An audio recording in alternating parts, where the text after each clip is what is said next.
are in the guild? Partly. It's much bigger. There's more. There's probably 28 to 35 people that usually go At on a retreat. Yes. And how, can we ask just a little bit about sort of the cost of it? Because I'm curious sort of how... It always varies. This works out that you can get a single room and it costs more. And I'm going to throw numbers out. I'm not... Yeah, this is not but just to get a sense of it. Okay. Some people go on Sunday and they pay a little extra. But let's just say round numbers. I think it's almost like $280 if you have a single room from Monday through Thursday. That's really reasonable. And that includes your bedroom, and they're clean, nice bedrooms, and your meals. You get, which is the biggest treat of all. You would think we've never eaten before, but we're all ladies who have been taking care of their families forever, and Right. having really somebody like come in, and she comes in and she's like, ding-a-ling-a-ling, and we're all like, it's lunchtime. And then at lunchtime, when it's over, we all start thinking, what do you think dinner is? What do you think? Do you think it's going to be, this or that? And so we talk about dinner for another 30 minutes, and then it's just so much fun. And so I would say $280 to $300 for the single. Then if you have a roommate, which most of us do, you get a discount. And so maybe it's $225 if you've got a roommate. And it's 2 double beds or 2 queen-size beds, nice. But the facility is so lovely for sewing. I mean, it's set up. They really do a great job of making it. And is this a place that has quilts retreats all the time? I think they have more. I think it started, I think Cindy found, the president of my quilt guild and the president of the Happy Hearts Quilters is what we call our guild that goes to retreat. I think Cindy may have started it there with Janie and some girls that now other guilds go there. But it's the Judson Baptist Retreat Center, and they do everything. They have summer camps there, so it's made for group setting. They have this. It looks like it was a motel at one time. The rooms are there, and then they've built this giant hall that you can set up the tables, and it's beautiful. Like deer are outside the window in the morning when we wake up, kind of thing. It sounds great. There's not an internet, and which is fine, and there's not good phone reception. So it's so cute. After dinner, all these ladies go stand out in this field, holding their phones and like, yes, we're having a great time talking to their family at home. Okay, And then in the summertime, in August, they have these big bugs. So you're like, okay, I can only talk for a second. These things are bouncing off my leg. And it's like, I can't stay out in this field much longer. And these giant grasshopper things that freak me out. So it really is a retreat because you're getting away from the world. Yes, you get away from the world. You really do. And you get so inspired. I come back just so inspired by them, and just happy. I just come home happy. Not that I'm not happy already, but you just come back, and it's cute because my family's adorable about it. Ever since I started going, they they come over. If they're not here, they come from their apartments over. What'd you finish, Mom? What'd you do? What'd you come back with? And they get so excited about what I've done, and so that makes me even more inspired. So. That's very sweet. Yeah. Well, anything else you want to talk about? So you're part of our Quilting Army, yes, right? Yes, and I'm super psyched. And do you have any ideas about what we should be doing, or like what this project should be? Any ideas? Well, I just like spreading the quilting world, the word around the world, because I feel like it has, for some, a very negative, like grandmother cardigan sweater thing. Yeah, it's so not that. Yeah, so not that. And it's. I mean, it can be that too, right. But it's bigger than that. It's bigger than that, and it's traditional, it's modern, it's everything, and the 2 quilts that I'm sharing with you, I feel like one of them is very traditional and one of them is more modern. And it's like, you can do whatever you want to do. And it's such a great creative outlet. I've seen stories about where women have gone into prisons and gotten to where they're teaching quilting to these men. And it's an artistic outlet that if you're not a painter, you're not, it lets people express themselves in such a different way. And it's fun. You can do it as much or as little as you want. You can do just the piecing and send it away to have it quilted. You can do all of it. You can add embellishments. You can embroider on it. You can applique on it, and it makes it so it makes it your own. And no two are alike. Right. That's awesome. Right. Even if you and I did the exact same pattern, same fabric, it still wouldn't be the same. Do you think there's any problem with people selling quilts? Like if I use a pattern and then sell it, no. That I don't think is a problem. Yeah.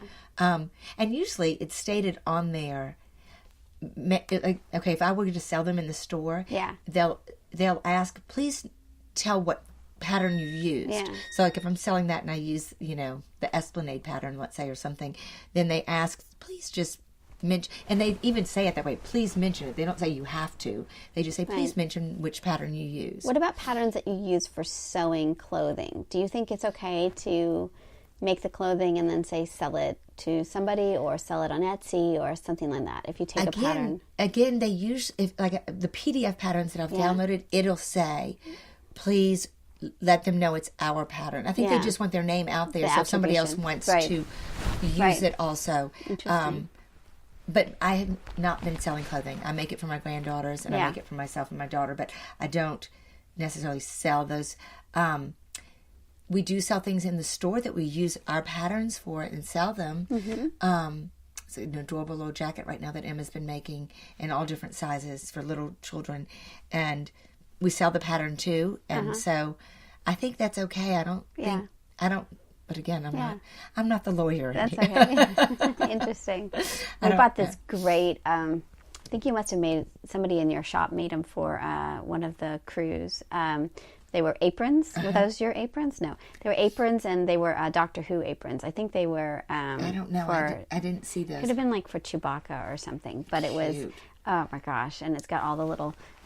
the fabric is all Doctor Who, and it's an apron. So I bought one of those for the kid because it was perfect. She's a baker and she's a Doctor Who person. Oh, that's a great idea. Yeah, we've been talking about being in Chewbacca's. We go every year, and we dress up, but we've not been in it. And we're like, we've got to figure out, we've got to sign up to be in it and get our costumes going. It'd be really cool. And Chewbacca's is one of, for people who, so we have a lot of parades here. So it's part of Mardi Gras. Right. And it's one of the parades, and it's more of like a Chewbacca's being from Star Wars. Or any kind of intergalactic. Yeah, it's kind of like general kind of sci-fi nerdy kind of thing, right? And when I say that, I shouldn't admit this on air, but I've never seen a Star Wars movie. But I make all the costumes for my family when we dress up to go and do. That's really great. And like my daughter was going to be Rey. And so I was like, oh, sure, I'll do that. So I just, Googled pictures of Rey and made a costume. And everybody, oh, this is a great Rey costume. So do you think there's any problem doing that? Do you see like any problem, like finding a picture of a costume or? I don't think so, because it's not, again, it's going to be my own take on it. I went to the thrift store and got like, the belt and the things to go with it and stuff like that. And that, in essence, it was similar but not the same, right? But let's say even if it was similar, because we try our best to make it similar, right? It just doesn't look that way because we can't quite get there, right? Now it's like so do you think it's okay, like your grandkids like Sesame Street, or they like Star Wars, and you make them a costume? I think that's fine. Yeah, why? I think that's fine. Well, I think it's different when you have movies and things that have come out, and you're replicating. It's sort of like it's out there, and it's nobody has. The costumist didn't say, "I copyright this costume." Yeah. It's not. I guess it's not copyrighted. Some of these things that you get, it looks like it's copy. I mean, it makes me nervous because do not use this for any other purpose other than your own sole use. So we see that the distinction is like, if you're making it for your personal use and you're making it for your kids and your family, that nobody seems to, I mean, there are some that I'm sure would care, but in general, we see it as non-commercial, personal use. And that it's just part of like loving the thing that you're really into, and it's free advertising in some way, right? Right. That you're running around being a particular character, and that only when you get to selling it, maybe sometimes Etsy, but even more just commercial use. That if you were taking your version of it and selling it at Sears or at Dillard's, there'd be a problem. Right. Does that seem to sort of make sense to you? That's the way I interpret it. Yeah. I mean, I feel like even on Etsy.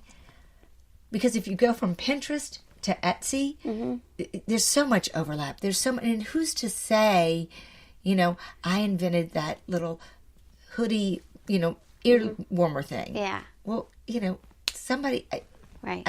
I don't know how you say who actually was the first one to come up with that.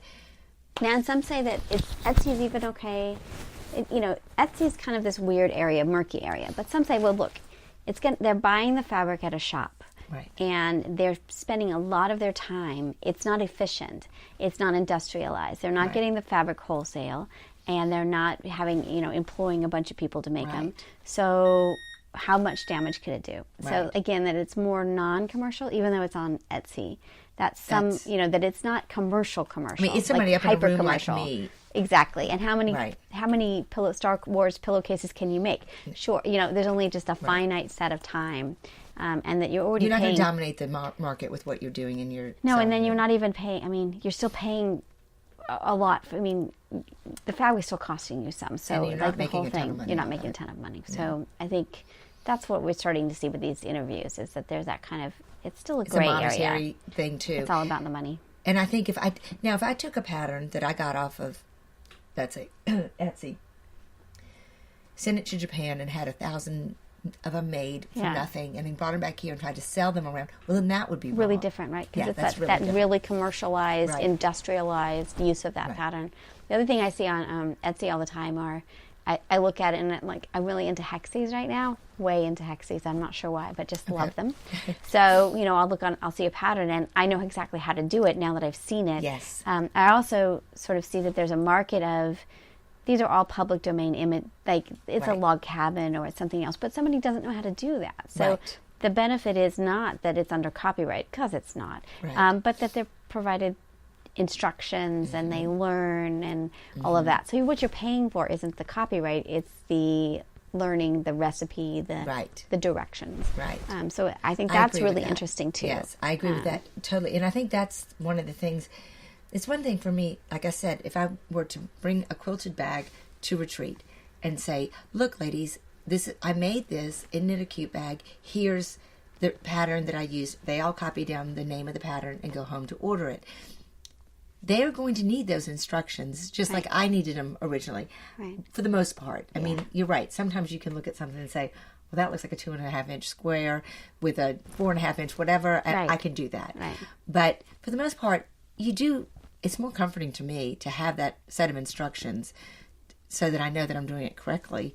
And then after that, I can kind of wing it. But I think it's interesting. I also think that the pattern booklets is an interesting phenomenon, because you're like, oh, I want that booklet with all the pretty colors and the way it is. And so that sort of encourages people to, and sewers and quilters like pretty things. So I think that also... yes. Well, I print out a lot. You can see over here. I have clothing patterns. These are my PDF patterns. Oh, wow. So you've got a cabinet of this a is file cabinet. That's awesome. This is look at that. My vintage ones. Like oh my gosh. But then these are the ones that I print out from and they're all, like you said, I do them in black and white to save on printer ink. Right? I don't do them in color. But they're not very pretty when you do it. So how do you get, so we'll end this in just a second, but when you use a pattern, how do you get it back into the envelope? I iron it. You iron it? Mm-hmm. I iron it and make it flat. And then do you fold it over and keep ironing it until it makes it? And just make it flat. Ah, see, we've learned some very important things. But I have some of them, let's see, maybe down here. I keep them in Ziploc bags. Once it's been cut, and I have maybe some pieces or something that I've done differently. Because sometimes I'll make a muslin, and so I'll put it in a Ziploc bag. Cool. Favorite sewing machine? Do you have one? They're all listening. I know. They're all your children.